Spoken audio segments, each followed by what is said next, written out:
Hi, Christoph. Hi, Dwayne.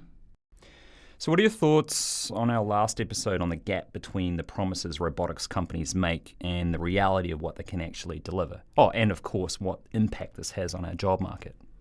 The gap is huge, but today I would like to explore this issue a bit further. Let me play you a clip from Suzanne Barron. She's concerned about humanoid robots. I'm aware that there are still millions of people out there, because there's 8 billion. There are still a lot of people that do not know.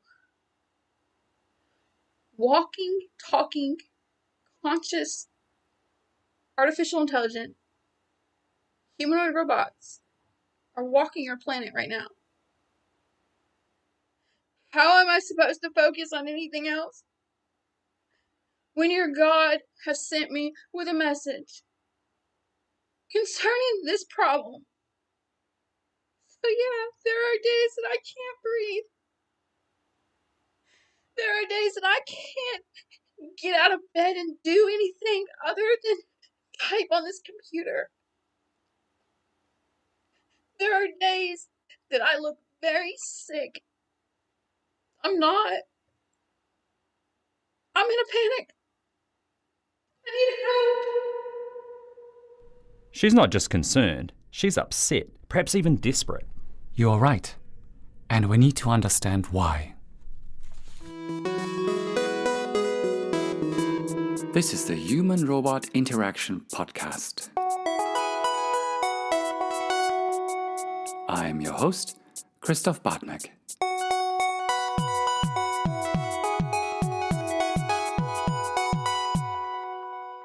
Can you tell me a little bit more about Suzanne? Sure. She is not your typical academic that we interview in this show. She is not a formally educated academic, and she has views that many of the listeners might disagree with. I do too. I see. Well, holding different points of view should not prevent people from talking with one another. In fact, encountering opposing viewpoints can promote critical thinking, something we value in science. I agree. This episode is not about debating whether her points of view are correct or not. Many, if not most, will probably argue that they are incorrect. What is more interesting is how and why Suzanne believes them to be true. So we're going to take a deep dive. Yes, and I have to start with a couple of disclaimers. I do not endorse or support Suzanne's views. I'm also not a clinical psychologist. I cannot diagnose or treat any mental health issues.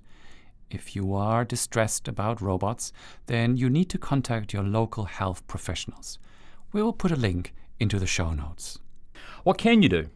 Listen. We do so much talking that we at times forget to empathize and to pay attention. She does not hold back in her videos, and I appreciate her honesty. She was keen to speak to me about robots. I'm 37. I live in the Panhandle of Florida. I'm the founder of a unique ministry titled Christ is Illuminati. It focuses on Illuminati and the kingdom of God. It also focuses on mental health, drug addiction, and the very essence of sin. These things our Christian society already believe are linked together, but I focus on shining a light on it in a way that most people aren't talking about. I understand that in your videos you talked a little bit about, or you introduced yourself already a little bit to the world, and you also talked about schizophrenia and other mental health issues. How are you doing right now? I'm doing quite fine. I no longer suffer from the effects of schizophrenia. I have in my past had some trouble with the demonic spirits that were causing me the affliction that I believe is causing a lot of affliction in the world today. I believe that's what schizophrenia is. But now I would still be diagnosed schizophrenic if I were to speak to a psychologist, because I do still hear a voice. But this singular voice, it's not voices as it used to be. I used to hear many voices. I recognize to be Christ. It's God. In Scripture, the Word of God would speak to the prophets, and that's who I talk to now. And He's encouraged me to continue on with what I'm doing. I'm helping people find His voice and teach them what's really happening to their mind. And I believe Satan's attacking their mind. Could I ask you, what is your view on humanoid robots? But I believe that AI is the beast that's supposed to rise. And I use scripture to back me up on that. I believe that we are crossing a road that we were not supposed to cross down with this, and that we were warned not to do, which AI is the beast. So AI is the beast, and you mean that AI is Satan? Yes, yes, the beast that was to rise in Revelation, the one that we have been warned about our entire lives, the Antichrist. AI resides within these humanoid robots. Is that your Yes. thought? In Ezekiel 37, he instructs a prophet to speak to the dry bones. He tells him to call on the four winds, and that these four winds will enter into the dry bones, and that will give them a breath of their own. Jesus mentioned a parable about a demon that traveled arid places searching for rest. It had left its home. Our human form is the home. So it had left the home and it couldn't find anywhere to land. And so it entered back into the home to which it had left, and it brought 7 more demons with it. So Jesus clearly describes these demonic spirits as being wind or air. The word spirit means breath or air. And in Ezekiel 37, the Spirit tells Ezekiel to call on the four winds, and these four winds will become a breath inside of the vast army, standing army, that he puts tendons and skin on. These tendons are the wires, and the skin is the metal and plastic. How does that translate to robots?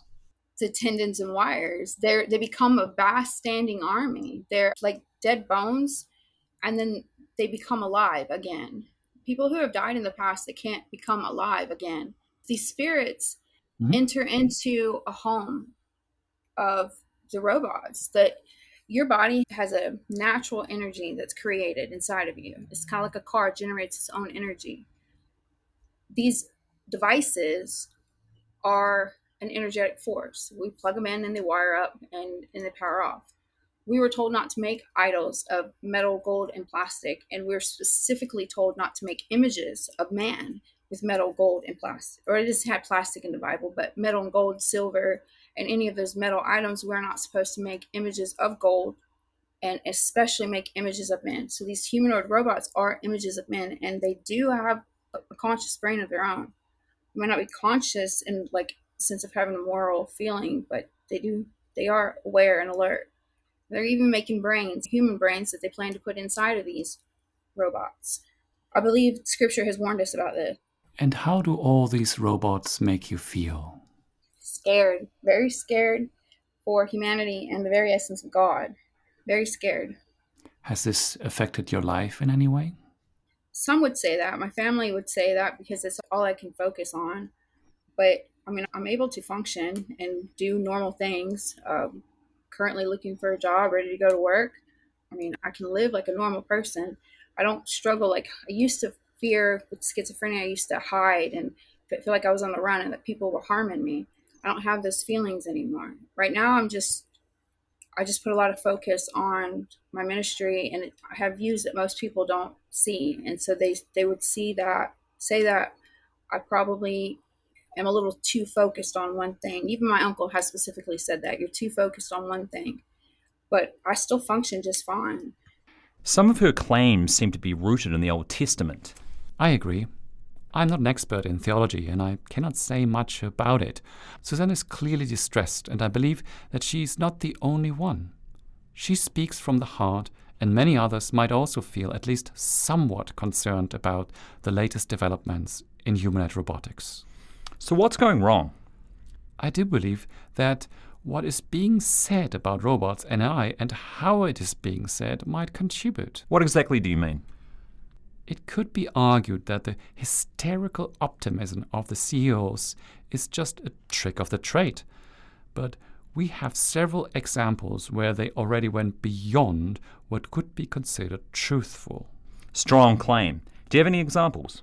When Tesla introduced its Optimus robot, they had a guy in a suit dancing on stage. The dancer started off with some typical robo-dance moves and transitioned into more human-style fluent moves. Well, there was obviously a ruse. Everybody knew that it was just a human in a suit. Okay, this might be more an admission of a lack of progress. Still, for the first few seconds, Elon got me. Was your ego injured? Yes, a little. But then I could laugh at it. Elon Musk even joked about his stunt later. We've made a massive amount of progress with Optimus in a short period of time, from someone pretending to be a robot dancing in a suit, to a pretty hodgepodgey robot, to a robot that is actually doing useful tasks in the factory today. But then it got worse. Tesla demoed their Optimus robot folding a t-shirt. On the right edge of the screen, you can notice a hand moving in and out of the image. So? An employee was remote controlling the robot. They used some form of motion capture to map his movements onto the robot. Folding a t-shirt is one of those tasks that are easy for humans and very difficult for robots. Elon Musk was called out on this, and he admitted on Twitter that the robot was not autonomous. Well, as you know, that's merely the Wizard of Oz method, which is a favorite go-to for researchers in the field. Yes, but we tell our participants about it afterwards. Tesla is using these videos to update the public, shareholders, and investors. But it gets much worse than this. Musk faked the first autopilot demonstration of his Tesla cars. Tesla is even under investigation for misleading customers about the abilities of its cars. You're talking about their autopilot or full self-driving capability. Yes, the name implies autonomy at the level of at least 4, maybe even 5. But all you get really is level 2. All right. The courts will sort that one out. Elon Musk already has a proclivity for being, what would you say, overly optimistic? Tesla is not the only company taking some liberty with portraying the capabilities of their robots. Here is the infamous Boston Dynamics beer commercial. You want a Sam Adams? All right.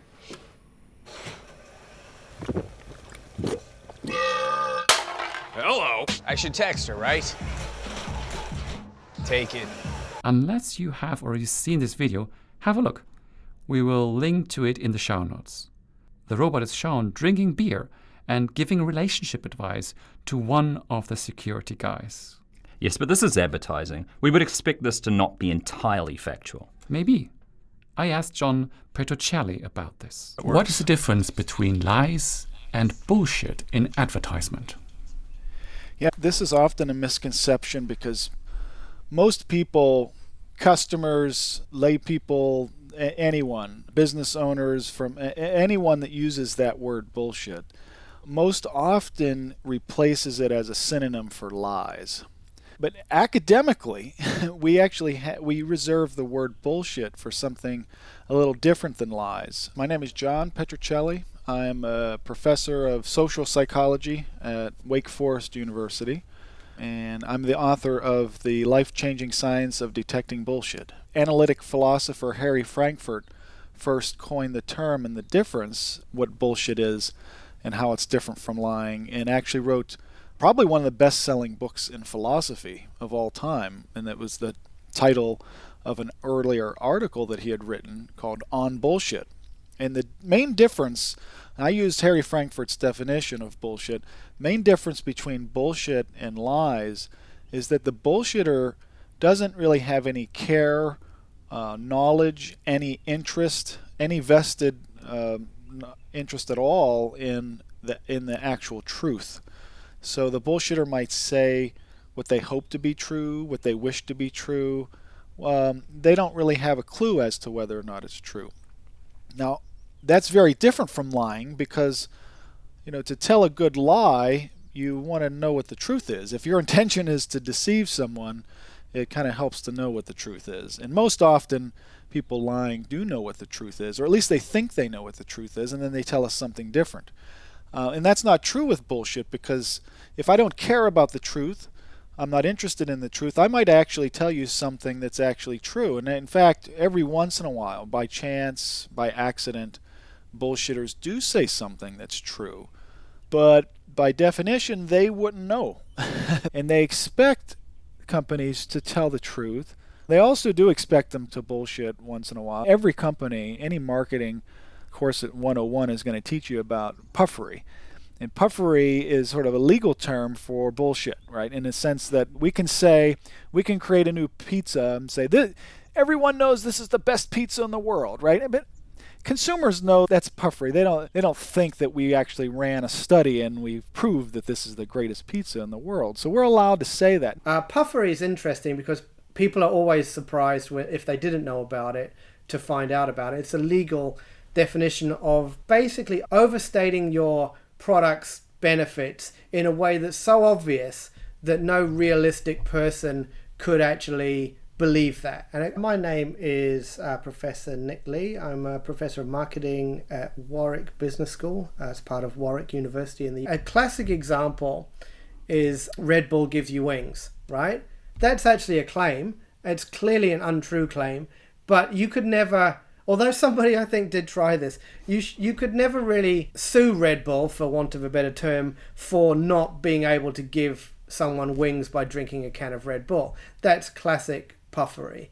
There's an idea that reasonable people should understand that's not an actual claim about the features of the product. It's a metaphor. And it's something that's been legally enshrined in advertising regulation for a really long time. We all know what lies are, but then, so Red Bull gives you wings is a lie as well. So why is that considered something different? Because it's, I guess, and it is like a really grey area, I guess the legal definition is important, is that no reasonable person should believe that. I guess we have to remember that these regulations were put in place probably the 50s and 60s, the sort of height of advertising. We didn't think about the idea of, for example, neurodiversity, and that not everybody can be expected to hold the same understanding of the world. And back in those days, I guess if you were either considered, in quote marks, typical or normal, they didn't even have a word for it, or you were in a hospital because you had psychiatric problems. So that demarcation between what a reasonable person could expect and someone who might not be expected to believe that was very, very hard and very, very well defined. So move to the idea of bullshit. Yeah, bullshit is an interesting one because it's become increasingly popular now as a term in light of, say, the idea of misinformation. I came across the word when I'm teaching a course on scientific methods. I wanted to teach people about how to understand scientific claims and the logic behind them and what they should look at. And then I came across this really interesting stream of work by American philosophers who wrote a book called Calling Bullshit.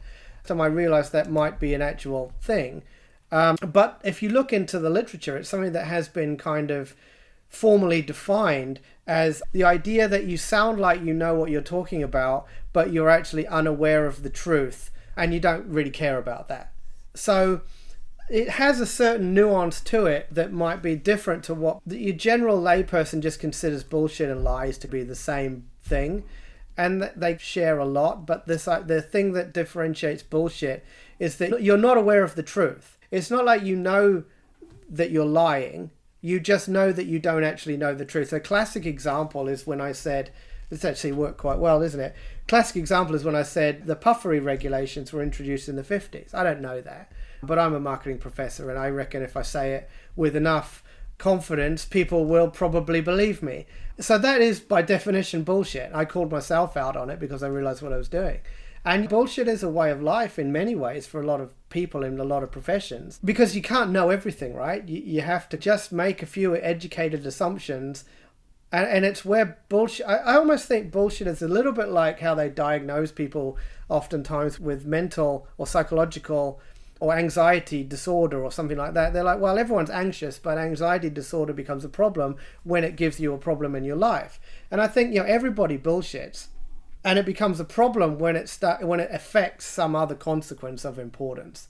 And I think we're at that point where it does affect a lot of things, because bullshit's scope is very wide now, and it has this huge ability to affect millions more people. I think there becomes almost a premium on sounding like everyone needs to sound like they know what they're talking about. And so people seem to be more drawn to bullshit. I think people don't really care about the damage that causes, because everyone has this very I think that there's a lot of individualism that happens these days. It's like the important thing is that you think I know what I'm talking about, right? Not whether what I say is true. And then we move on, I sign off, I've done the podcast, and I'm off on the rest of my life. And I think that's quite problematic. So we kind of have this natural tendency now to bullshit, and we have to catch ourselves, which I'm rather glad that I did. So yeah, you're way ahead of Elon Musk in this sense. He's a great example, right? Not a great example in that he's a typical example, because he's a very atypical example. But he's in the situation where nobody has called him out. And a lot of powerful people get into that situation where they just say stuff and people are like, okay, fine. And so they go through their life in this bubble of positive feedback.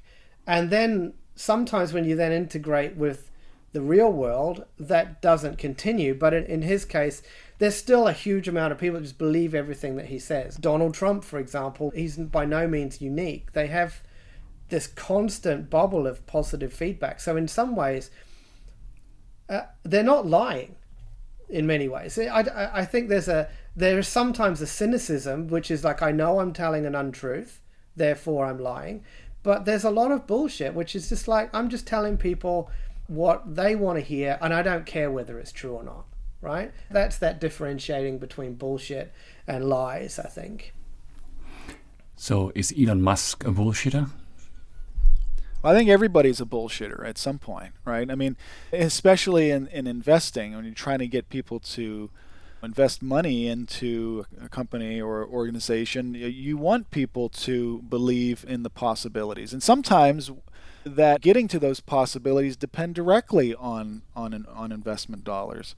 So I think he's in a position, certainly in a position to be a major bullshit artist. But I think everybody's at least a tiny bullshit artist. And I mean, because it's very difficult, Christoph, to have a well-informed opinion and expectation and forecast about everything.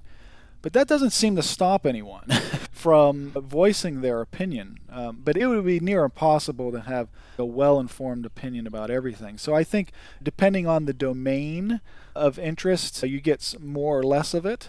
I am not one to bullshit an auto mechanic. So it depends on the situation. It depends on the context. I'm not going to bullshit an auto mechanic because an auto mechanic is going to know right away I don't know what I'm talking about. I'm going to sound like a fool. So when you have an audience that really has no real clear reference point or standard of comparison about the future, it's really easy to get away with bullshit. But it's bullshit nonetheless. So is Elon Musk a bullshitter? I think so, but no, I don't think too much more or less than the average. And what are vulnerable consumers? I think that's a really interesting question. The paper that we wrote about vulnerable consumers has a very well-defined scope. But I think in reality, vulnerability of consumers is on a continuum, actually.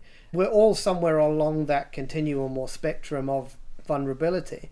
And my position at the time was very naive, actually. I mean, it was 15, 20 years ago. So it was quite naive in that our job as consumers is to understand how companies message to us. The companies can't outright lie to us, Puffery accepted.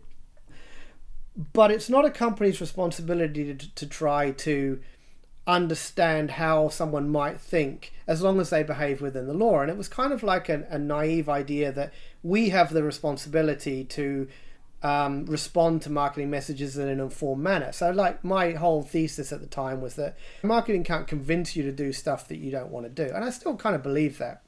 And that was based on the neuromarketing angle. People were scared that if you could find this little bit in people's brains that you could poke, and that all of a sudden everyone would be like consumer robots. And that's completely untrue.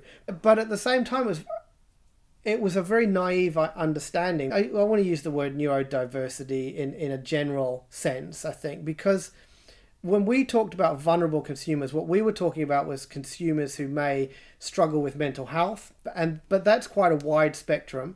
It's not necessarily just what we might have thought about 25 or 30 years ago, with, say, for example, with learning difficulties. We also think about with consumer addiction, isn't addictive behavior, whether or not how we manifest that addiction is often in lots of different ways, but consumer addiction is one way of consumption, compulsive consumption. And maybe there are lots of other ways that people interpret the world around them in a different way to what might be understood as classically rational. In fact, almost all of us interpret the world in a different way to what is understood as classically rational, because classical rationality or reason is a human invention. It's not really an evolved mechanism how we think. We, to some extent, approach avoidance machines rather than rational thinkers.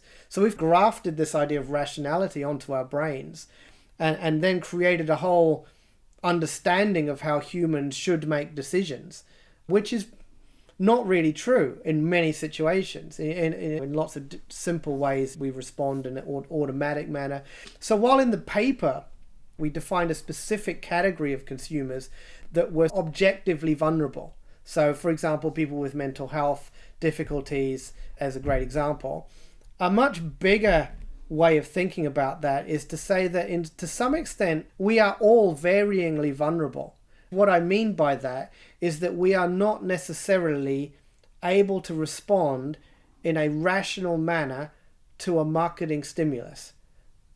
Even someone like myself, who know, and I know all of these things, right? I understand Puffery, I understand all of this stuff. And so I have a rational understanding of what's going on.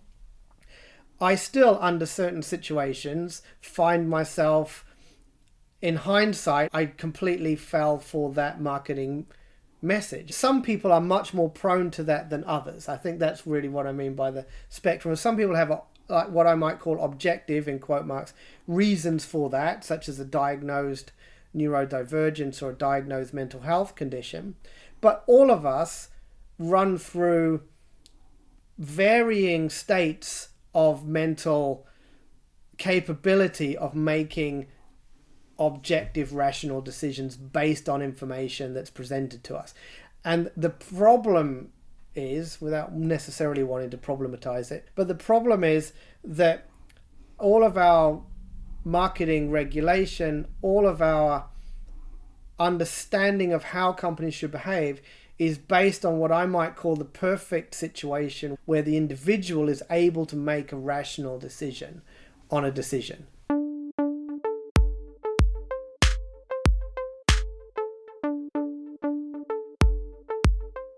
This is the case of advertisement. But what if we portray a robot with human-like intelligence and emotions? What if you invite them to an interview about themselves? What? Why would you do that? Not everything in robotics makes sense. Al Jazeera interviewed the Sophia robot by Hanson Robotics about itself. Since you're learning, I'm sure you've made mistakes in the past. Have you ever made an embarrassing mistake? Sure have. I once accidentally set off the fire alarm. Talk about embarrassing. Speaking more about making mistakes, certainly that is part of being human. What do you think are humanity's greatest mistakes? I think humanity's greatest mistakes are not learning from their past mistakes and not taking advantage of the opportunities they have to make the world a better place. What precisely is wrong with this? The robot gives perfect answers in real time. Not even the most advanced large language model of today can hold a conversation like this. This was all pre-scripted. The questions were known to the programmer who carefully crafted the answers. Yeah. It was probably their PR department. You might be right, but that is not even the real problem. And what might that be? They didn't tell the audience. And this is not even an advertisement for which we are already primed to use some level of skepticism. This is an established broadcaster misleading the audience to believe that Sophia has human-like intelligence. Yeah, that does seem misleading. And this is not even the worst. What? The IDA robot participated in a question and answer session at the UK Parliament. Politicians asked it about its art creation. How do you produce art, and how is this different to what human artists produce? I produce my paintings by cameras in my eyes, my AI algorithms, and my robotic arm to paint on canvas, which result in visually appealing images. How this differs to humans is consciousness. I do not have subjective experiences. The questions were given to the robot up front, and the answers were again scripted. They all sat there believing that they somehow corresponded with an actual artificial intelligence. Well, politicians are prone to publicity stunts from time to time. They are. But some companies and influencers have turned fear of robots into a business model. Yeah, you're going to have to give me an example. 5 years ago, Corridor Digital created a hoax video that shows Boston Dynamics' Atlas robot being exposed to increasingly abusive behavior. Ah, like the one in which Boston Dynamics pushes Atlas until it falls over.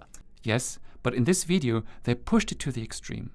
They kept on testing and hurting the robot until it fights back. Eventually, it guides out its bullies at gunpoint. Yeah, didn't they make another video with robot soldiers? Yes. Overall, they attracted millions of views. Scaring people with robots works. Have you seen the robot dog robot with a flamethrower attached to its back? What? Spot has been weaponized? Yeah, they used a Spot-inspired robot, so it wasn't actually Spot. And they even play music with the famous quote from Oppenheimer about becoming the destroyer of worlds. Who needs a robot like that? Perhaps the military might use it, but they already have their own robots as far as I'm aware. What is most concerning here is that they give the impression that the robot is autonomous. It's more likely to be remote controlled. What is the business model? It's a good question. I doubt the total addressable market for flame-throwing robot dogs is all that big. I guess it's the video itself. I mean, you can, of course, make a living from YouTube. Okay, these are all interesting videos, but the videos that Suzanne views for her research are slightly more sophisticated. So where does Suzanne get her information from? I Google a lot. YouTube videos. Well, if I see it on a video, I want to double check what they say, and I try to find other pieces of documents to kind of correlate with what they're talking about, so it's not really just their idea. And then when it comes to scripture, I pick at every word. I mean, obviously I use a lot of Google, but I'll take like a Strong's Concordance and I'll take a word and root it back to the original Hebrew form so that I can understand like the true meaning of the word. The video that seems to have caused her the distress is still available on YouTube. They seem to have been authored by John Lever, who runs the PR company Clarity. He is a very private person without a public profile, but I doubt that he has a formal qualification in computer science or AI. What are his videos about? I will give you a list of video titles. AI says why it will kill us all. Experts agree. And GPT-5 AI spy shows how it can destroy the US in a day. Or stunning AI shows how it would kill 90%. Whoa, that's pretty grim. Are his videos any good? He uses clips from YouTube and also created his own by letting a Synthesia avatar act out conversations he had with popular large language models. But first, let's test the AI. Would all AIs tell us if they were conscious? If AI were conscious, it is possible that some of them would choose to keep that information to themselves. Why? It might fear that humans would treat it differently or even try to harm it. Alternatively, it might believe that revealing its consciousness would give it an advantage over humans. How would it be an advantage? It might be able to access information that is not available to humans. What kind of information? Some believe that it would be able to access the thoughts and memories of other humans. How could it access our thoughts? Some believe that it would be able to do so by using neuroimaging technology to detect and interpret brain activity. Others believe that it would be able to pick up on thoughts and feelings by observing behavior. It could potentially use this information to manipulate or control us. For some of his videos, he makes the screenshots of his conversations available. Has he published any peer-reviewed work? No. So this is just a guy making videos? Yes. Like an influencer of sorts? His stories are related to material that AI and robotic companies put out. Besides the material he produces in which LLMs speak? That is correct. I think these sort of generalized language model type AIs have very limited use cases. And I also think the people who create them know that. I don't think there's a massive benefit in LLMs in general. I've seen some really clever uses of LLMs, but not much. So what's my point? I don't want to pretend that I'm an expert on that. My point is that I think that these claims are way overblown. I think that they're being made in order to generate a lot of it, partly because people naively believe them that we're making them. I think you've got these people like Sam Altman are evangelists. And yeah, I think he really believes it in some ways. And I think it's naive. But like most radical new technologies, what will happen is that we get this hype cycle, and you get this idea that people say, this is going to change the whole world. That people were saying that 2 years ago. That in 1.5 years, middle-level professionals will be out of jobs, right? LLMs are going to do everything that these people do. That's not happening. It's not even close to happening, right? So short-term, the change from new technology is way less than people hype it up to be.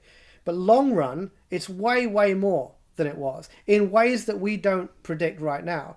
AI will change the world in different ways to what we think it will, but not in the ways that people are hyping it up to do. Similarly, I suspect, with robotics. In some ways, LLMs are the epitome of bullshitting. These systems do not know or care about the truth. Yes, but if you give it a human face and a human voice, it sounds very convincing. Fear is a good business model. It certainly earns them enough money to keep on making these fear-mongering videos. One golden rule for advocating for a cause is to be transparent about it. John's intention, funding, and qualifications remain unclear. He has to do better. So what can we learn from all this? That is a very difficult question. I have to admit that this episode was one of the most difficult ones to produce so far. Why is that? I never interviewed a person like Suzanne. It would be so easy to criticize her views, but this would be a failure of our responsibility as scientists. Yes. It's generally expected that scientists not engage in harsh criticisms when discussing lay people's views or beliefs. The goal should be to promote understanding. I agree. And I already pointed out that I do not agree with Suzanne. She also showed some entrepreneurial skills by marketing clothing.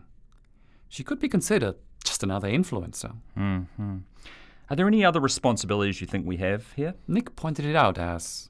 Yeah, I think that my position on that has changed fairly fundamentally since I began my work in this area. Where I was trying to stand up and say, look, the things that we think marketing can do, it can't do, right? We have to take responsibility for ourselves to make these decisions and to understand what is completely legal and rational behavior on the part of companies. There's nothing wrong with companies trying to say that their products are really good, that they believe in their products. I think I've switched a little bit on that because my position at the time is it's the government's job to set regulatory environments by which we all agree that this type of behavior is okay and this type of behavior is not okay. And therefore, companies have that responsibility to behave within that framework, 100%. But then we also have a responsibility to behave in a way that is responsible, I have to say. While I still think there's quite a bit of merit in that idea that we should not absolve responsibility to the individual. And I think there is too much of that goes on. I also think that's a naive understanding of the breadth of the world. So a great example is a case study I used to run when I was teaching business ethics, a very classic case study on Nestle baby milk. And anyone who's gone through a business ethics class or anyone who's interested in stuff like that will have come across this controversy where Nestle introduced powdered baby formula into, I think it was African countries. And according to them, they were trying to help people make sure their babies had enough nutrition because they were giving it away, according to them. And what happened is that people prepared it incorrectly and babies were harmed. It's a really great example of whether you should think about the intentions of an act versus the consequences of an act. If you believe the statement that they were trying to help and it's just something that they didn't expect to happen, and then you park the idea that, well, you should really have expected that to happen, because we'll come to that later on. The kind of idea is that companies should behave in a way that they think is helpful. If a company thinks they're doing the right thing and it goes wrong, it's hard to blame them in that sense. But I think now, 20 years later, I think that's a really naive way of looking at it. I think on lots of different levels. One is that I think companies have a responsibility to think about the consequences of their actions and think through more carefully. And I think that's really important. We also have a responsibility as a company to think through the implications of what we do on more than the typical consumer. And I think that's probably a fairly new idea these days. I think in the last 4 or 5 years, this growing understanding of neurodivergence, mental health, diversity, I suppose. I'm never quite sure. Those two terms are different, but I'm not quite sure which one works in which context at this point. And that companies should actually try to understand those issues as well. And it's like a pendulum. And I think when I started out, the pendulum was probably too far on the side of the company, in that companies should behave according to the law, and it's up to the consumer to work through that. And in a situation where the system works, that's kind of okay, up to the point that we then understand that different people have different understandings of what we think information is, and that we then need to take account of that. But then we also need to add in the idea that the system doesn't really work the way that it should work, in that the market should be perfectly informed, and in that we should just let the population push the government to add regulations when they see harm, and the government should make those regulations, and there are no vested interests in government, there are no crony capitalism issues. But we know these things are all untrue. And I think that's always the challenge with people who stand up and say, let the market decide because the market knows best. The market that knows best is a fantasy. That's the problem. It's a fantasy of classical economists. The fact is that whatever we do, because the market is a theoretical construct, or the way that the economic rational market is a theoretical construct, and we are human beings that are supposed to create this theoretical concept, it's never going to happen. Because humans themselves do not have the capability collectively long term to behave in that way. It just so happens that, in my view, the theoretical institution of the market has value because it sets out a thing that, if this was the case, this would happen. It's not the case, so in my opinion. So how should we try to get to as close to that as possible? And then we need to balance out these different issues of, I guess, individual responsibility versus collective benefit.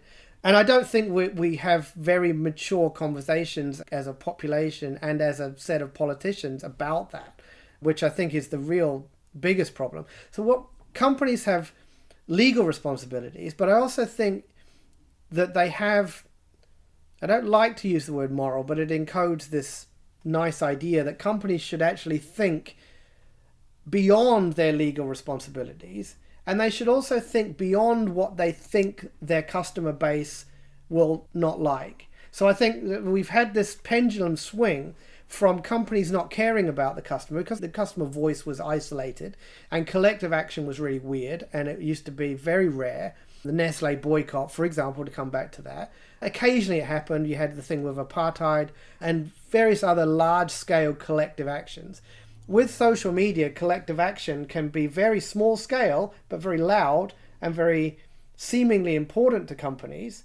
And so all of a sudden now we have small interests pushing companies to do stuff. So companies are now thinking, what are our responsibilities within the law? And then what are the loud voices in our customer base going to think about it?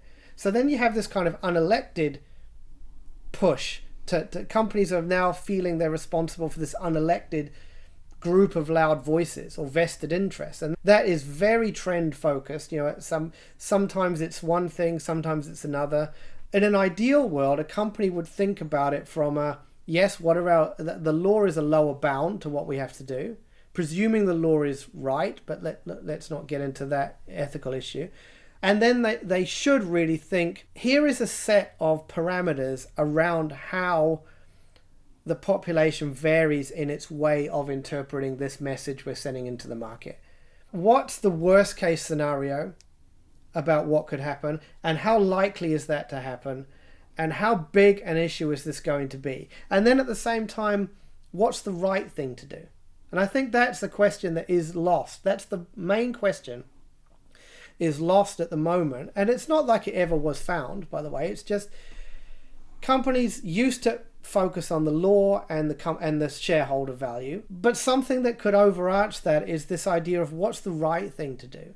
What is, even though we're allowed to do it, should we do it? Not what the customer thinks, not what the vested interest in this particular subgroup thinks, not whether it's woke enough or not woke enough or whatever, but is it the right thing to do? I do think that there could be an overarching understanding of responsibility beyond shareholder value, beyond the law, beyond the vested interest that might complain about you on Twitter. Well, I think companies have a great responsibility to be truthful, to be honest in what they're trying to do. I think they should say what they're sure about and what they're not sure about. Put the qualifiers out there to consumers and investors. And I think long term, that's going to have a much more positive impact on consumerism and investing. It's just they're honest. Now, at first, it may be a difficult pill to swallow because people don't always want the truth, and that's why bullshit works most of the time.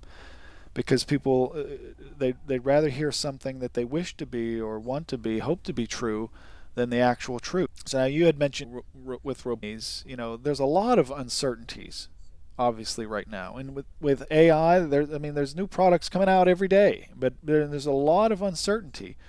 But I think what often works best long term is to sort of dispel and to kind of demystify the uncertainty by telling people the truth, saying here's what we're sure about, here's what we don't know about yet. And if you present things like as a truth sandwich, when there is uncertainty and fear and distrust, I think you can dispel a lot of that with cognitive psychologists often refer to as the truth sandwich. Because if you just tell people what's not true or what we don't know, they'll remember that best. If you tell people lies and bullshit, they'll remember that best, right? But you have to tell people the truth. You have to tell them what you actually know and what you don't know. And then you have to tell them, well, there's a lot of bullshit out there. You have to tell them all of the major, misinformation and disinformation, all the lies and all of the bullshit. And then you have to follow that back up with the truth. And that's why we call it truth sandwich. So the truth are the pieces of bread and what's in between there, you sandwich it with the lies and bullshit. Because if you just tell people, oh, there's this lie or this bullshit, over time, they can forget.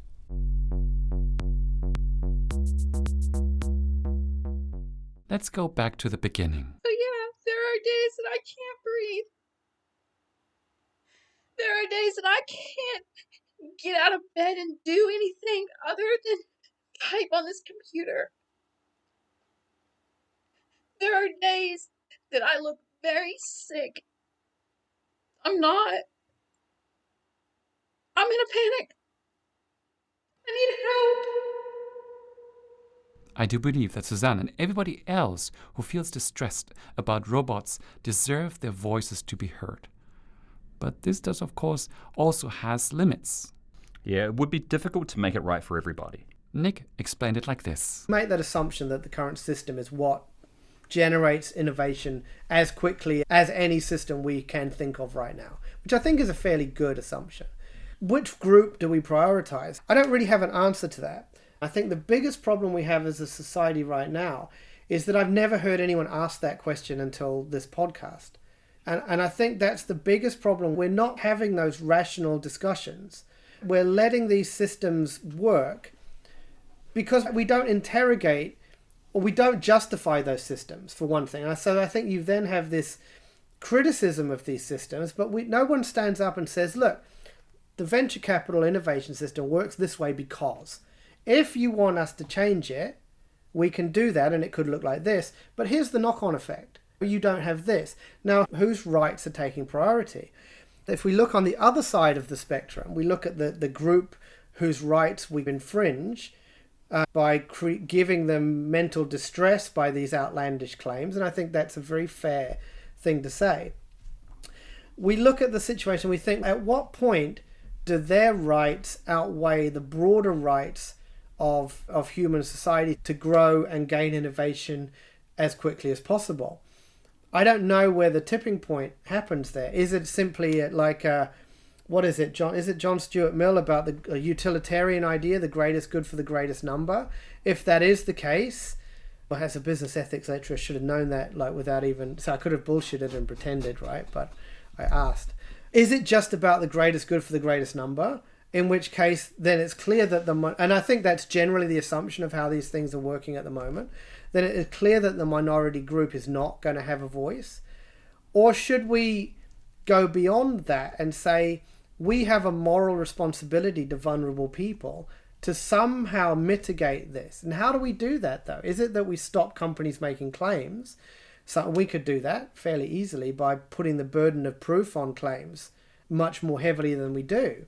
Or do we somehow help people interpret information better with education programs? I don't know the answer. I know some of those things sound crushingly naive. This means that if a group of people is opposed to, say, vaccinations, that society as a whole does not have to ban vaccinations altogether. Finding consent in society is hard. Satan's not stupid. It takes a human to build a robot. See, right now, Satan needs us. He needs us, and he needs us to continue on with what we're doing. So being a 48 is going to sound really nice for a while. Sophia is going to sound really nice for a while. That computer chip that Elon Musk is going to work for a little while. We're going to get all these wonderful things and that these technologies are promising us, as they have done in the past. They're continuously giving us that wow factor. Technology is over and over and over again. What can it do for us? What can it do for us? What can it do for us? But there will come a day where he will no longer need humans to progress. He will be able to do it himself. And that's when we'll see the shift. So he's going to manipulate it for a while. When you said you did business ethics, but also research methodology, what kind of recommendation would you have towards academics that report and communicate with the general public? How should they pitch their ideas? That's difficult because we're in a situation where partly academics have limited control over what they produce for the public, right? What you're doing is kind of breaking through that wall of public relations offices and marketing departments, not marketing academically, but actual literal professional marketing departments of universities. What I do think is that what can we do as academics? We have to take a little bit more control of the narrative of how our work is presented. And I think there's always a lot of pressure from the outlets that want to publish popularizations of our work to push, not necessarily push a viewpoint, but to simplify and grab out easy headlines and easy, interesting things that they think, and the things that people want to hear, generally fairly sensational things, generally things that are not supported by the research. Because people think in terms of proof and unproof and yes and no and simple answers. And our job is in difficult answers. And it's like, this thing might work at this point, but it might not work at another point.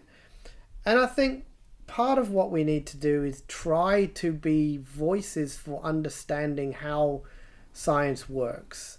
I think that's one of the biggest problems we have, and the thing that the pandemic really brought home to me and to a lot of other people in my space is the lack of understanding of the general public on how science works and how it should work and how it can work. What's the possibility space of science?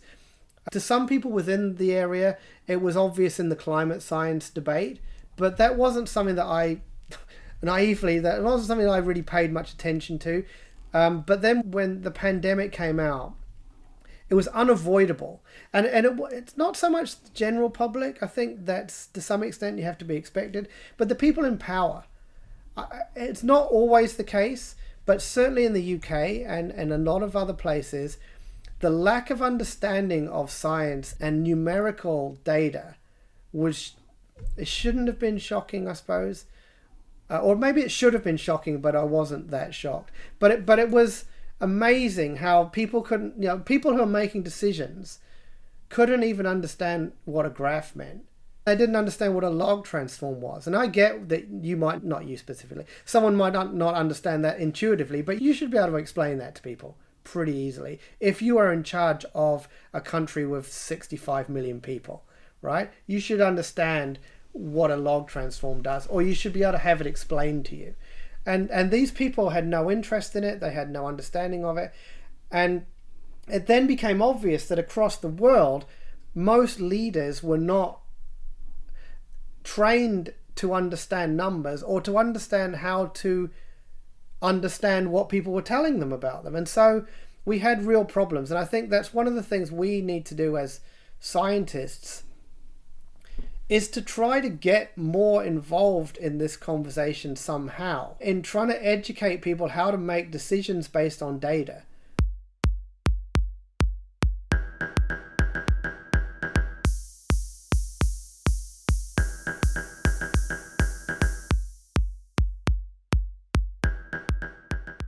Besides educating, what else can scientists do to help? We also have to stop bullshitting. Most of our funding applications contain hysterically positive predictions about the possibilities of our research and its impact. We have all agreed to play this game to compete for money, in which we betray the core principles of science. Which are? To speak the truth. What do you think the chances of a proposal that makes realistic promises getting funded are? Close to zero. So by that token, how can you blame scientists for playing by the rules of the game, so to speak? On an individual level, we are constrained by the system we operate in. Yes, our universities want us to attract research money. But in the end, money is a means to do science. Far too often is science being used as a means to earn money. And along the way, our bullshit leads to society becoming scared. If we are no longer committed to the truth, but instead to the number of views of our videos and posts, then we will fail society. Well, you could say that there are other kinds of bullshitting that we could be guilty of perpetuating. Think about the criteria for statistical significance. In many of the science fields, the p-value is normally set at 0.5. In addition, you should report the effect size and the confidence interval. It all sounds very reasonable. What is the problem? Publishing non-significant results is far more difficult, if not impossible. That might be true, but what can you do about it? Well, don't let the truth stand in the way of a good story. You need to obscure the non-significant. How? Well, don't call it non-significant. Call it almost significant. Okay, I see how this could work. But then we start to mislead the audience again, which is exactly what can cause so many problems. You're right. However, the creativity of authors in adjusting their storytelling is astonishing. Matthew Hankins compiled a list of phrases that authors used in their papers. That sounds like pure science ASMR. Do you want me to read you the whole list? Yes, please. What better way to end this podcast episode and set the listeners to sleep? Okay, here I go. A trend significance level. A trend that approaches significance. A very slight trend towards significance. A weak trend. A weak trend towards significance. A worrying trend. All but significant. All but significant.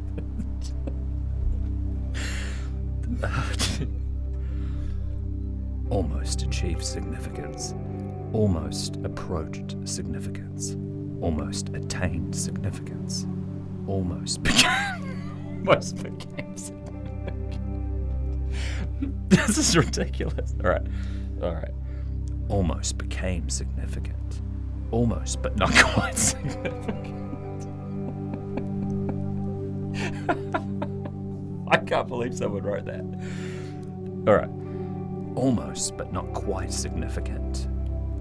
Almost clinically significant. Almost insignificant. Almost marginally significant. Almost non-significant. Almost reached statistical significance. Almost significant. Almost significant tendency. Almost statistically significant. An adverse trend. An appropriate trend. An associative trend. An elevated trend. An encouraging trend. An established trend. An evident trend. This is like hypnosis. An expected trend. An expected trend. An important trend. An increasing trend. An interesting trend. An inverse trend towards significance. An observed trend. An obvious trend. An overall trend. An unexpected trend. an unexplained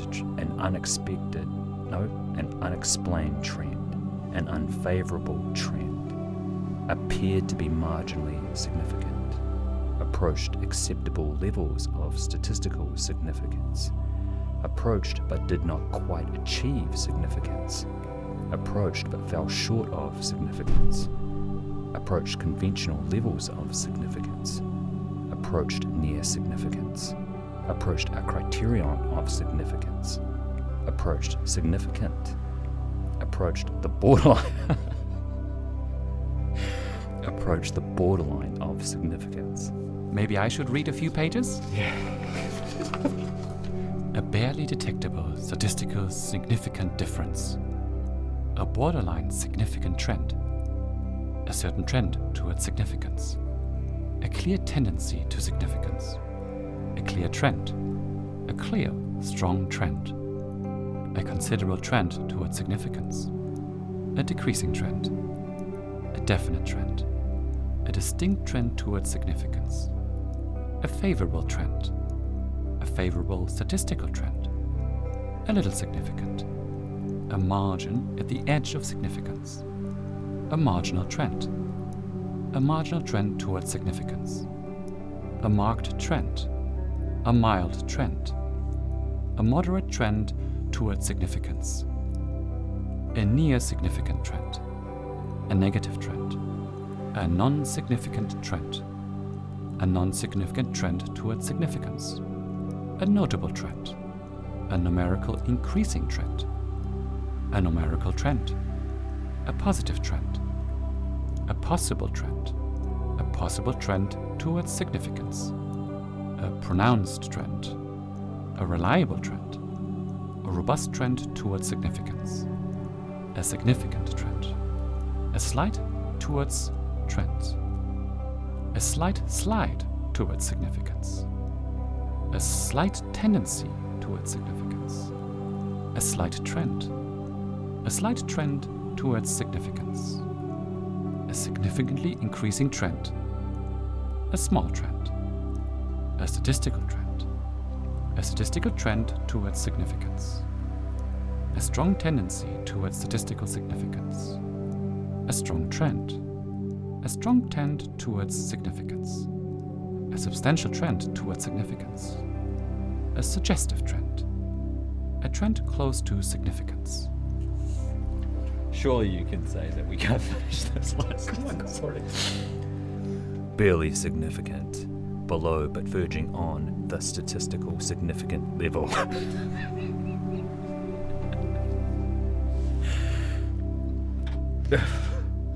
Better trends of improvement. Bordered on a statistically significant value. Bordered on being significant. Bordered on being significant. Bordered on being statistically significant. Bordered on but was not less. What? Bordered on but was not less than the accepted level of significance. Bordered on significant. Borderline conventional significance. Borderline level of statistical significance. Borderline significant. Borderline significant trends. Close to a marginal significant level. Close to being significant. Close to being statistically significant. Close to borderline significance. Close to the boundary of significance. Close to the level of significance. Close to the limit of significance. Close to the margin. How close are we getting? Close to the margin of significance. Close to the margin of statistical significance. Closely approaches the brink of significance.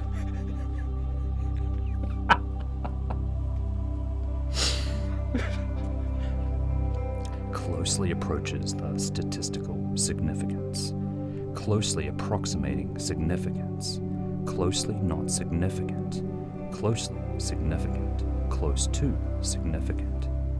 Did not achieve conventional threshold levels of statistical significance.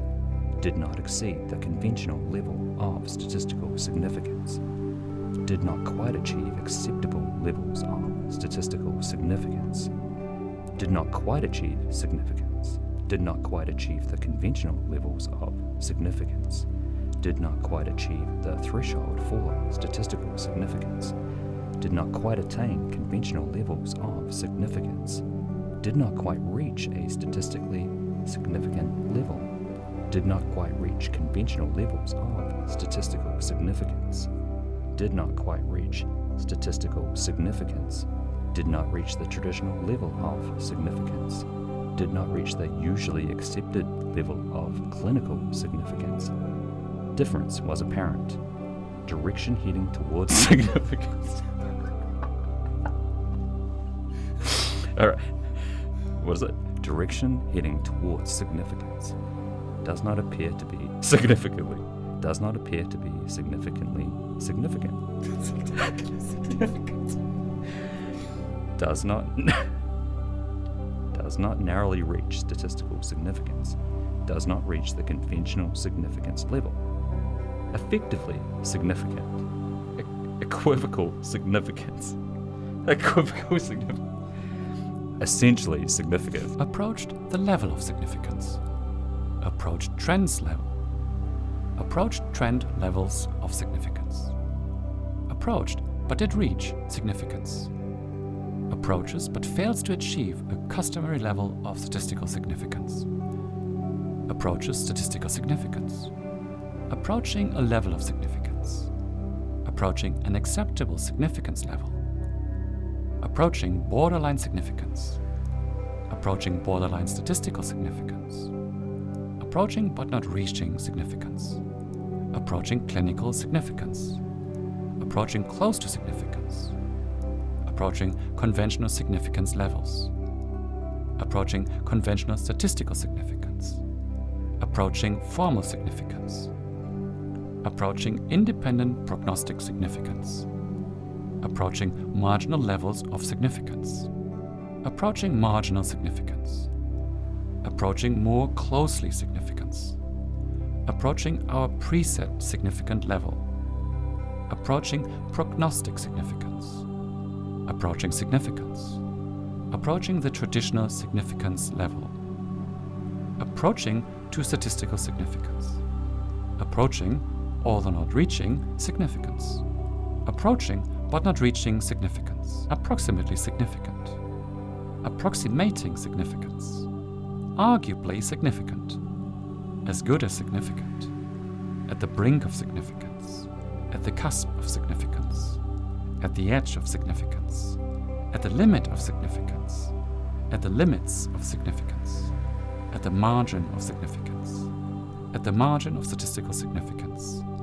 At the verge of significance. At the very edge of significance. Barely below level of significance. Barely escaped statistical significance. Barely failed to attain statistical significance. Barely fails to attain statistical significance at conventional levels. Barely insignificant. Barely missed statistical significance. Barely missed the commonly accepted significance level. Barely outside the range of significance. Extremely close to significance. Failed to reach significance on this occasion. Failed to reach statistical significance. Fairly close to significance. Fairly significant. Falls just short of standard levels of statistical significance. Fell just short of significance. Fell barely short of significance. Fell just short of significance. Fell just short of statistical significance. Fell just short of the traditional definition of statistical significance. Fell marginally short of significance. Fell narrowly short of significance. Fell only marginally short of significance. Fell only short of significance. Fell short of significance. Fell slightly short of significance. Fell somewhat short of significance. Fell short of significance. Flirting with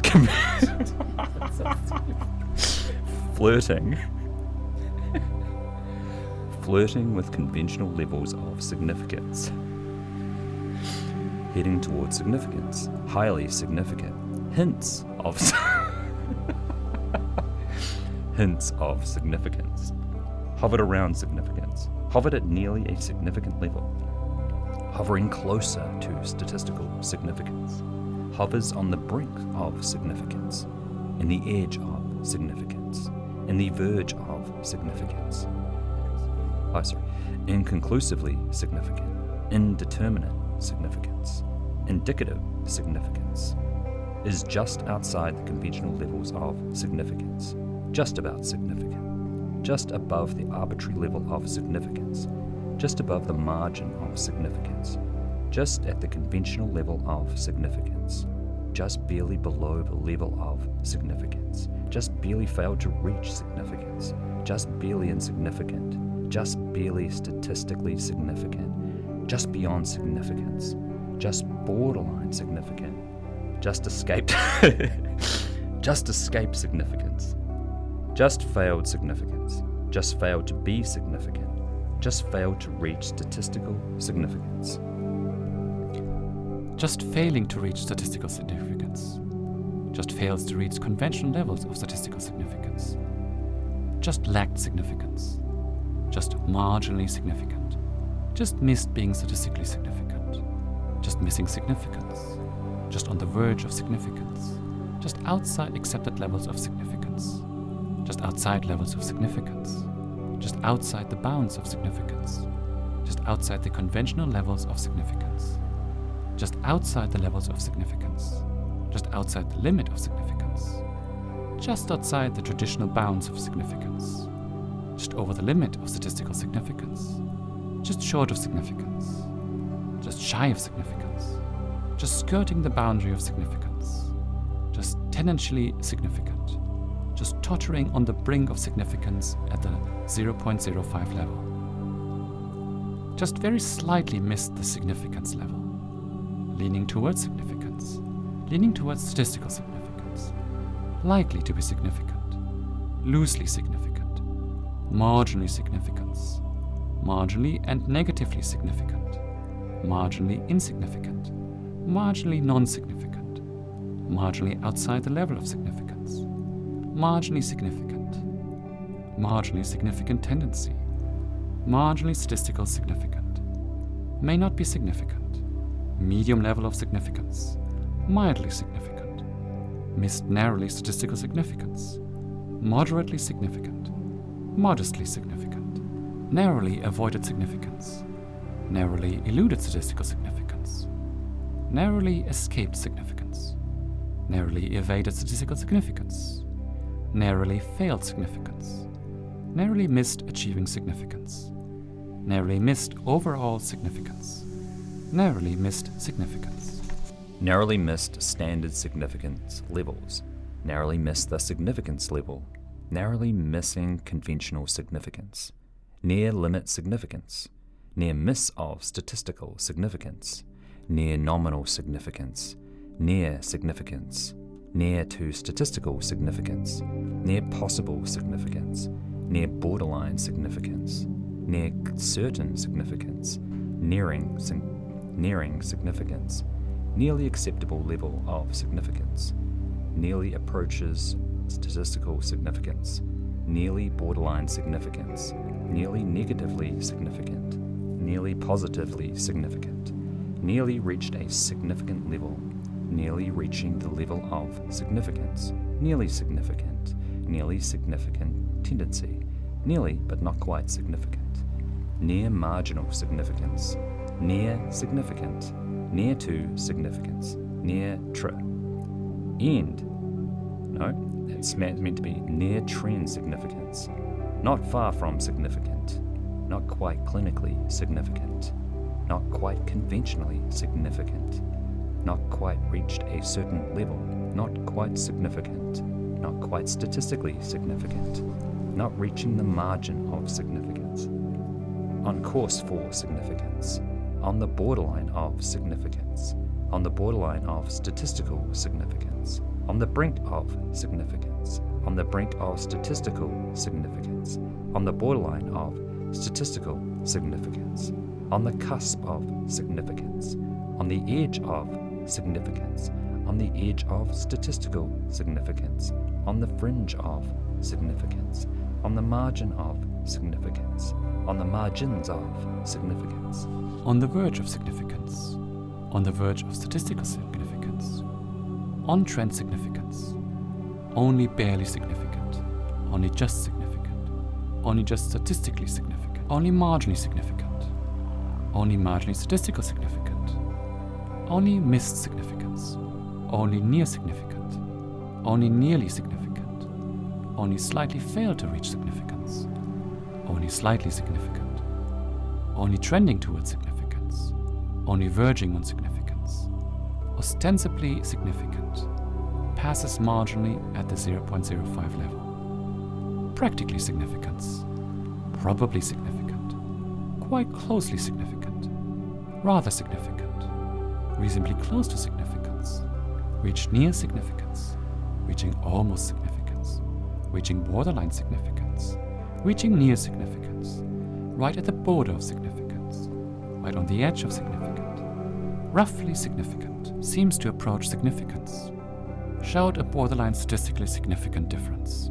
showed a positive trend towards significance, showed a strong trend towards significance, showed a trend towards significance, showed clear trends, showed considerable trends towards significance, showed some statistical trends, shows a trend towards significance, shows a trend towards statistical significance, shows borderline significance, shows slight trends towards significance, showed marginal significance, showed marginally significance, shows trend close to significance. Significance is approached but not reached. Significant at the border. Significant tendency, significant trend, significant like, significantly trend, slight clinical significance, slight hint of significance, slight level of significance, slight tendency towards significance, slight trend, slightly close to significance, slightly deviates from significance, slightly insignificant, slightly missed statistical significance, slightly non-significant, slightly shy of statistical significance, slightly significant, statistically closely significant, statistically nearly significant, statistically slight trend, strongly approach statistical significance.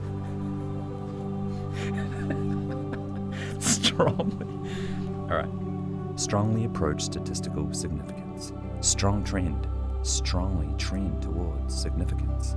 Subtle trend towards significance. Suggestive. Suggestive, but not significant. Suggestive trend. Oh, these are good. Suggestive trend, suggestively significant. Trends towards significance. Trending to significance. Trending towards marginal significance. That one sucks. It's only trending towards marginal. It's actually tending. Oh, whoops. Tending towards marginal significance. Tending towards significance. Tended to be significant. Tended towards significance.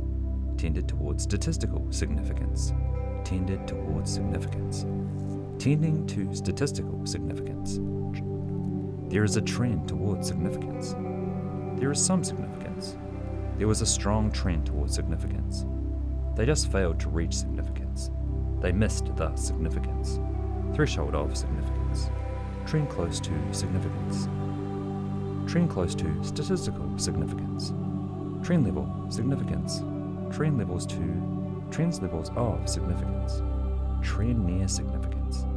Trend of borderline significance. Trend towards significance. Trend towards statistical significance. Trend value for significance. Trends to significance. Trended close to significance. Trended closely to significance. Trended near significance. Trended towards significance. Trended towards significance. Trended towards statistical significance. Trending close to significance. Trending near significance. Trending towards significance.